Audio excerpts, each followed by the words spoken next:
10ನೇ ಕ್ಲಾಸಿನ ವಿದ್ಯಾರ್ಥಿಗಳಿಗೆ ಹವ್ಯಾಸ ಬದಲಾಯಿಸಿ ನೋಡು, ಹಣೆ ಬರ ಬದಲಾದೀತು, ದೃಷ್ಟಿ ಬದಲಾಯಿಸಿ ನೋಡು, ಸೃಷ್ಟಿ ಬದಲಾದೀತು. ಹಡಗು ಬದಲಾಯಿಸಬೇಕೇನೆಂದಿಲ್ಲ, ದಿಕ್ಕು ಬದಲಾಯಿಸಿದರೆ ಸಾಕು, ಹಡಗು ಸೇರುವ ದಡವನ್ನು ಸೇರಿತು ಎಂದು ಹೇಳುತ್ತಾ ಎಲ್ಲರಿಗೂ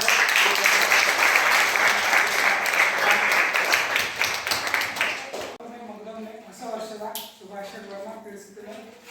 ಜೊತೆಗೆ ಈ ಹೊಸ ವರ್ಷದ ಹರ್ಷ ಈ ದಿನ ಮಾತ್ರ ಇಲ್ಲ, ಈ ವರ್ಷದ ಕೊನೆವರೆಗೂ ಕೂಡ ಹೀಗೆ ಇರಬೇಕು. ತಮ್ಮದೆಲ್ಲರೂ ಕೂಡ ಈ ಇನ್ನೂ 2 ತಿಂಗಳು ಒಳಗ ಎಕ್ಸಾಮ್, ಅದಕ್ಕೆ ನೀವೇನು ಮಾಡಬೇಕು, ಪ್ರಿಪ್ರೇಷನ್ ರೆಡಿ ಆಗಿಸಬೇಕು. ಜೀವನದಲ್ಲಿ ಇದು ಒಂದೇ ಸಲ ಎಕ್ಸಾಮ್ ಅಲ್ಲ, ಈ ಎಕ್ಸಾಮ್ನ ಈ ವರ್ಷದ ಒಂದು ಅವಧಿಯನ್ನು ನೀವು ತಾವೆಲ್ಲ ಕೂಡ ಏನು ಗುರುತಿಸೋದು ಎಲ್ಲಿ ಅಂದ್ರೆ ನಿಮ್ಮ ರಿಸಲ್ಟ್ ಬಂದ ತಕ್ಷಣನೇ ಗುರುತಿಸ್ತಾರೆ. ಯಾರು ಕೂಡ ನೀವು ಇಲ್ಲಿವರೆಗೂ ಹಿಂದ್ಗಡೆ ಎಷ್ಟು ಕಲಿತು ಬಂದಿರಿ ಯಾರು ಗುರುತಿಸಲ್ಲ. ನೀನು ಯಾಕೆ ಹುಷಾರಿದ್ರು ದಡ್ಡಿಲ್ಲ, ಇಲ್ಲಿ ರಿಸಲ್ಟ್ ಬಂದ ಬಳಿಕ 10ನೇ ರಿಸಲ್ಟ್ ಬಂದ ಬಳಿಕ ನಿಮ್ಮನ್ನ ಎಲ್ಲರನ್ನ ಗುರುತಿಸ್ತಾರೆ, ಪ್ರತಿಯೊಬ್ಬರು ಕೂಡ ಗುರುತಿಸ್ತಾರೆ. ನೀವು ಆ ಗುರುತಿಸುವ ವ್ಯಕ್ತಿಗಳಲ್ಲಿ ನೀವು ಮೊದಲನೇ ವ್ಯಕ್ತಿಗಳಾಗಬೇಕಂತ ಬಂದಾಗ ಆಕ್ಚುಲಿ ನಾನು ಎಲ್ಲರಿಗೂ ಗೊತ್ತಿರ್ತಕ್ಕಂಥ ಯುಗಾದಿ ಹೌದಿಲ್ಲ, ಆದರೂ ಇದು ಕೂಡ ಒಂದು ಹೊಸ ವರ್ಷನೇ, ಅದೇ ಇಂಗ್ಲಿಷ್ ಹೊಸ ವರ್ಷ. ಹಾಗಾಗಿ very warm welcome to all of you for the new year. I think new year is a blank notebook for you people, because you should start with in a better way. You should write your dreams in the blank sheets, what you have dreamed, right? ಅಂದ್ರೆ resolution ಸಂಕಲ್ಪನ ನಾವು ಮಾಡಬೇಕು ಹೊಸ ವರ್ಷ ದಿನ.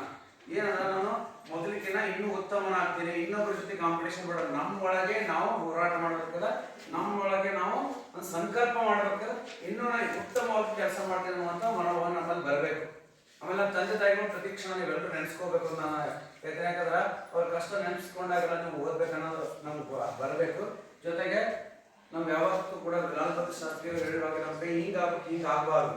ಹಂಗಾಗ್ಬೇಕಂದ್ರೆ ಓದ್ಬೇಕು. ಎಷ್ಟು ಓದ್ಬೇಕಂದ್ರೆ ಓದಿನೊಳಗೆ ನಾವು ಈ ಪ್ರಪಂಚನೇ ಬರಿಬೇಕು, ಅಷ್ಟು ಓದಿ. ಯಾಕಂದ್ರೆ ನಿಮಗೆ ಈ ಜಗತ್ತಿನ ಅತ್ಯಂತ ಈಸಿಯೆಸ್ಟ್ ಕೆಲಸ ಯಾವುದಂದ್ರೆ ಸ್ಟಡಿ ಮಾತ್ರ, ಬೇರೆ ಯಾವುದಿಲ್ಲ. ನಿಮ್ಗೆ ಅದ್ರ ಉಪಯೋಗವನ್ನ ಮಾಡ್ಕೋಬೇಕು. ಒಳ್ಳೆ ರೀತಿ ಓದ್ರಿ, ಒಳ್ಳೆ ಹೆಸರು ಮಾಡ್ರಿ. ಆಮೇಲೆ ಈಗಿನ ಇನ್ನೊಂದು ಇಂಗ್ಲೀಷ್ ಮಾಡಿ ಏನಂದ್ರೆ well beginning half A done ಅಂತೀವಿ. ಹೌದ್ರ, ಒಳ್ಳೆಯ ಶುಭಾರಂಭ ಅರ್ಧ ಕೆಲಸ ಮುಗಿಸಿದಾಗ. ಹಂಗಾಗಿ ಒಳ್ಳೆಯ ಶುಭಾರಂಭ ಮಾಡ್ರಿ. ಆಮೇಲೆ ಈ ಶಿಕ್ಷಣಕ್ಕೆ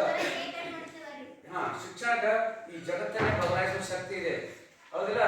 ಆಮೇಲೆ ಎಲ್ಲಕ್ಕಿಂತ ಮುಖ್ಯವಾಗಿ ಒಂದು ಮಾತೈತಿ, ಯಾರಾದ್ರೂ ತಲೆ ತಗ್ಗಿಸ್ಬೇಡ್ರಿ, ಅರ್ಥತಿಲ್ಲ. ಯಾರಾದ್ರೂ ತಲೆ ತಗ್ಗಿಸಬಾರ್ದು, ಸ್ವಾಭಿಮಾನಿಗಳಾಗಿ ಬದುಕಬೇಕು. ಆಮೇಲೆ ಅಹಂಕಾರ ಇರಬಾರ್ದು, ಸ್ವಾಭಿಮಾನಿಗಳು ಇರ್ಬೇಕು, ಅಹಂಕಾರ ಇರಬಾರ್ದು. ಯಾರಿಗೂ ತಲೆ ತಗ್ಗಿಸ್ಬಾರ್ದು. We are not slave to anyone, ಹೌದಿಲ್ಲ. ಅದಕ್ಕೆ ಯಾರಿಗೂ ಕೂಡ ತಲೆ ತಗ್ಗಿಸ್ಬಾರ್ರಿ, ತಲೆ ಎತ್ತಿ ನಡೆಯೋದನ್ನ ಕಲಿರಿ ಅಂತ ಈ ಸಂದರ್ಭದಲ್ಲಿ ಎಲ್ಲರೂ ಕೂಡ once again wish you happy new year. ಎಲ್ಲರಿಗೂ ಒಳ್ಳೆಯದ.